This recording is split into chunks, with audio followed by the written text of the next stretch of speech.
When watching Naruto/Boruto, have you ever noticed a pattern within the universe that felt pretty consistent, yet never explained all that often? Does the words cycle, rivalry, or pairs come to mind? Ever notice that we've been seeing a lot of twos in the universe?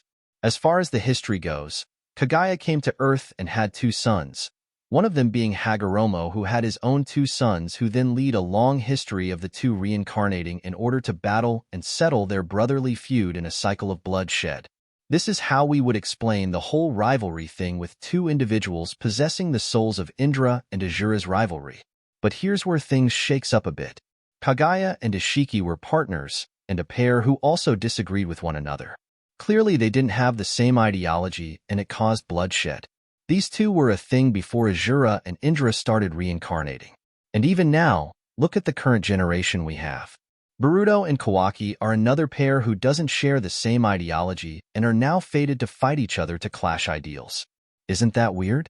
Kaguya and Isshiki, Boruto and Kawaki are still following similar patterns that Indra and Asura followed when they were reincarnating, even though they exist before and after the cycle had supposedly started and broken. And even outside of these main pairs, there's Hagoromo and his brother. The Otsutsuki pairs up in groups of two.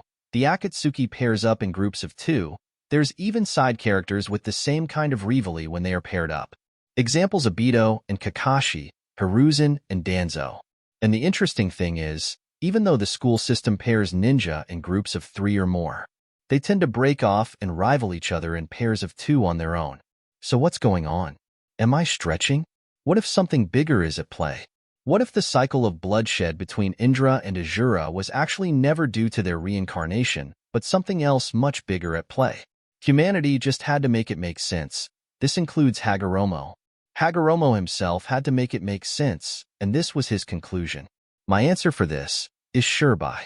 What if Shibai used omnipotence on a larger scale than we can even comprehend?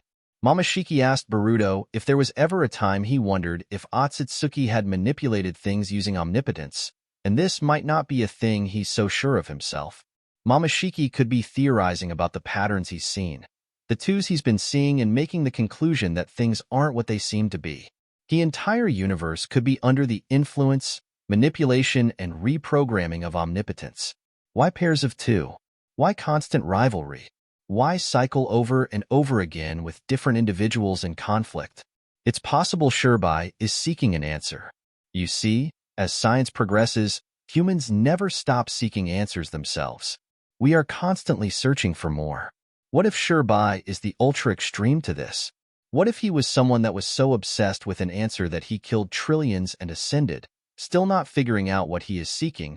He decides to use omnipotence to program the universe into finding the answers through constant trial and error. All species, including the Otsutsuki, have to challenge one another's ideologies in order to find a middle ground, but it never seems to find the answer he needs. It's possible there were multiple hard resets for omnipotence, and who knows how many times Shibai has reprogrammed things to experiment with other methods. It might even go more in depth than just seeing twos. Seeing Jiraiya come back can tell us that's what the program thinks is needed in order to get a better result. Naruto and Sasuke's conclusion might have been pretty damn interesting. So now things are looping in a different way, but similar elements are implemented, like a trial and error process. But here's an interesting thing. Boruto might be an anomaly. Even though he is also a part of the system, and he has a Kawaki to fill in the space for his fated rivalry, Boruto does have Hagoromo and Himura's chakras, and that might be enough to make him different enough to throw things out of whack.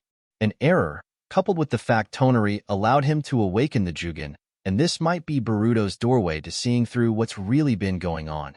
What do you think? Is it a large stretch, and is it just Kishimoto's obsession with rivalry? Or is there a reason why we see so many twos? The reason why I came to this conclusion is because it's very Kishimoto-like. Plus, here's the thing. If you've seen the Matrix movies, then everything I'm saying will make perfect sense. Kishimoto had influence from the Matrix movies. He based the infinite Tsukuyomi on the Matrix itself, and I bet Genjutsu is heavily derived from it as well. Also, Itachi's speech about comprehending reality is also heavily inspired from the Matrix. What's Shibai's inspiration? The architect, the creator of the Matrix, a being that remade the Matrix multiple times to create the absolutely perfect simulation. I bet you Shibai is inspired by this, but his motivation will be a bit different. If you listen to how cryptic Hagoromo was speaking when he first appeared, that possibly a reference to the architect's speech in The Matrix, which was also hard to understand. Kishimoto is a sucker for these things, and this is my prediction to what direction he would follow in Boruto. This is all I have. Let me know your thoughts, and do subscribe.